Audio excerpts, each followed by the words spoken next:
Item ಯಾವುದೇ ಇರಲಿ try ಮಾಡಿ ಆಚಿ ಚಿಕನ್ ಮಸಾಲಾ. ರಾಯಚೂರು ಜಿಲ್ಲೆಯಲ್ಲಿ ಆಟೋ ಗ್ಯಾಸ್ನ ಅಭಾವ ಉಂಟಾಗಿದೆ.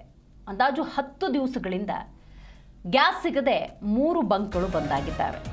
ಸೊ ಆಟೋ ಚಾಲಕರ ಪರದಾಟ ಮುಂದುವರೆದಿದೆ.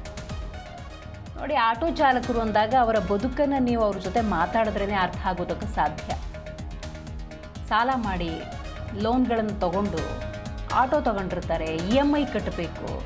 ಈಗ EMI ಕಟ್ಟೋಕ್ಕಾಗದೆ ಚಾಲಕರು ಪರದಾಡ್ತಾ ಇದ್ದಾರೆ.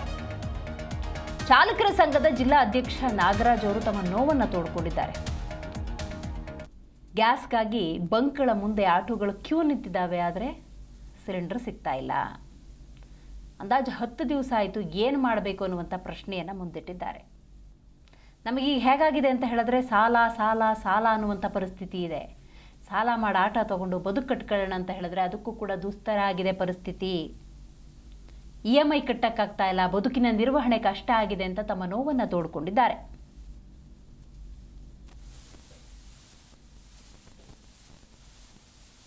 ನಮ್ಮ ಕರ್ನಾಟಕ ಸೇನೆ ಆಟೋ ಚಾಲಕರ ಜಿಲ್ಲಾ ಅಧ್ಯಕ್ಷ ನಾಗರಾಜ್ ಅಂತಂದು ನಾನು ಈಗ ನಮ್ಮ 10 ದಿನಲಿದ್ದ ಭಾಳ ತೊಂದರೆ ಆಗ್ತಿದೆ ನಮ್ಮ ಆಟೋ ಡ್ರೈವರ್ಗಳಿಗೆ. EMI ಕಟ್ಟೋಕ್ಕಾಗಂಗಿಲ್ಲ, ಯಾಕಂದರೆ ಹುಡುಗರು ಫೀಸ್ ಕಟ್ಟೋಕ್ಕಾಗಂಗಿಲ್ಲ.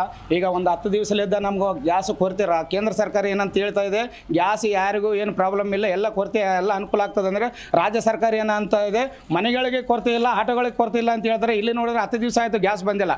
ಈಗ ಯಾಕಂದರೆ ನಮಗೆ ವಾರದ ಬ್ಯಾಂಕ್ಗಳು, ತಿಂಗಳ EMI ಕಟ್ಟಬೇಕು, ಮಕ್ಕಳಿಗೆ ಫೀಸ್ಗಳು ಕಟ್ಟಬೇಕು. ಅದರಲ್ಲಿ ಎಕ್ಸಾಮ್ ಟೈಮ್ನಲ್ಲಿ ಈಗ ಅಂಥಪರಿ 3 ವರ್ಷ ಲಾಕ್ಡೌನ್ ಇದ್ದರೂ ನಮ್ಗೆ ಈ ಪರಿಸ್ಥಿತಿ ಬಂದಿದ್ದಿಲ್ಲ.